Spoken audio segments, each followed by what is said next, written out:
အခုပြောမဲ့အကျင့်6မျိုးကိုသင်ကျင့်မယ်ဆိုလို့ရှိရင်သေဟာသေချာပေါက်အကျိုးမဲ့ခြင်းကိုရင်ဆိုင်ရလိမ့်မယ်တဲ့အဲ့ဒါဘာလဲဆိုတော့ဥဒ္ဒရတေယနေထွက်အောင်အိပ်မယ်ဆိုလို့ရှိရင်သင်အကျိုးမဲ့လိမ့်မယ်တဲ့ဟောဒါလူငယ်တွေအတွက်ပြောတာနော်နေထွက်အောင်အိပ်တဲ့လူကြီးတွေလည်းပဲစဉ်းစားကြရတော့ရှိတာပေါ့ဟုတ်လားဥဒ္ဒရတေယနေထွက်အောင်အိပ်မယ်ဆိုလို့ရှိရင်တေတင်ဒီအနတ္ထအကျိုးမဲ့ခြင်းတို့ဘဝိတ္တိရောက်လိမ့်မယ်ဖြစ်လိမ့်မယ်နောက်ဒုတိယဘာပြောတော့အာလတ္တယ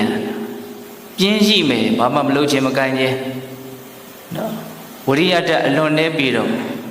ပြင်းရမှုနဲ့နေမယ်ဆိုလို့ရှိရင်လည်းပဲသင်ဟာအကျိုးမဲ့ခြင်းကိုရောက်လိမ့်မယ်တဲ့ဟောအများကြီးအကျေချစ်ပြီးတော့ဦးဇင်းကအသေးစိတ်မပြောပါကိုယ့်အကိုပဲစဉ်းစားဖို့ခြံထားမယ်ဟုတ်လားနောက်တတိယကဘာပြောလို့ဆိုတော့စန္ဒိတ်ကံကြံထံခက်ထံနဲ့ကာယကံဝစီကံကြံထံခက်ထံမှုတွေရှိမယ်ဆိုလို့ရှိရင်လည်းသင်အကျိုးမဲ့လိမ့်မယ်တဲ့ပြောတာဆိုတာလှုပ်တာခိုင်းတာက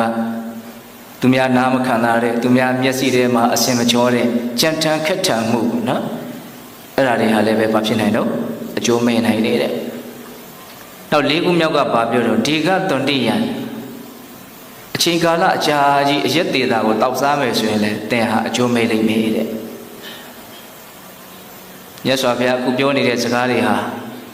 လေးသင်ခြင်းနဲ့ကဘာတသိန်းပါရမီဖြည့်ပြီးတော့မှအလုံးစုံကိုတည်တော်မူတဲ့တပ်ပညုတဉာဏ်နဲ့ကြည်ပြီးတော့မှပြောထားတဲ့စကားတွေဆိုတာကိုတော့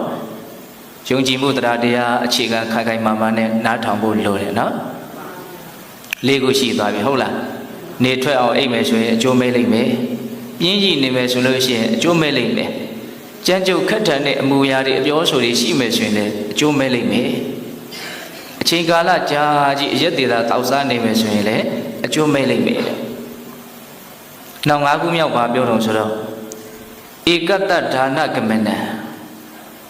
အလွန်ရှည်လျားတဲ့ခရီးကိုတယောက်တည်းသွားမယ်ဆိုရင်လည်းအကျိုးမဲ့လိမ့်မယ်တဲ့လောကီလိုအလွန်မှတ်သားစရာကောင်းတယ်နော်ခရီးရှည်သွားတဲ့အခါမှာတယောက်တည်းသွားရင်အကျိုးမဲ့တဲ့ဒါကြောင့်ဗမာစကားပုံတစ်ခုရှိရနော်အဖို့မသွားဖို့မပါရင်ခရီးမသွားနဲ့ဟုတ်လားခုဒီမှာမြတ်စွာဘုရားကအလွန်ရှိတဲ့ခရီးကိုတယောက်တည်းသွားမယ်ဆိုလို့ရှိရင်ဒါအကျိုးမဲ့လို့နဲ့ရှင်ဆိုင်ရတတ်တယ်နောက်6ခုမြောက်ကဘာပြောတော့ဆိုတော့ပရဓာတုပတေဝနာသူတော်ဘာသာမယားကိုပြမစော်ကားမယ်ဆိုလို့ရှိရင်လည်းအကျိုးမဲ့လိမ့်မယ်တဲ့ပြမနာပူလာကြီးဧတံဤ6မျိုးကိုတွန်းတင်သည့်တေဝတုမှီဝဲမယ်ဆိုလို့ရှိရင်အနတ္ထအကျိုးမဲ့ခြင်းသို့ဘဝိတ္တိရောက်လိမ့်မယ်အကျိုးရှိတာတွေကိုမှမြတ်စွာဘုရားသိတာမဟုတ်နော်အကျိုးမဲ့တာတွေကိုလည်းသိပါတယ်ဆိုတာလေးကိုပြောပြတာတော့ဒီ6မျိုးကိုတရားဓမ္မတို့ဦးဇင်းတို့တွေဟာစီစစ်ကြည့်ပေါ့6မျိုးလုံးကိုမဆိုထားတဲ့တစ်မျိုးစီနဲ့ပြည့်စုံမယ်ဆိုရင်ကိုပဲအများကြီးအကျိုးမဲ့တွေကိုရင်ဆိုင်ရနိုင်ဘူးလားရင်ဆိုင်ရနိုင်တယ်ဒါကြောင့်လူငယ်လေးတွေအတွက်ရည်ရွယ်တယ်ဆိုတာဒါလေးတွေကိုပြောခြင်းလို့ဟုတ်လား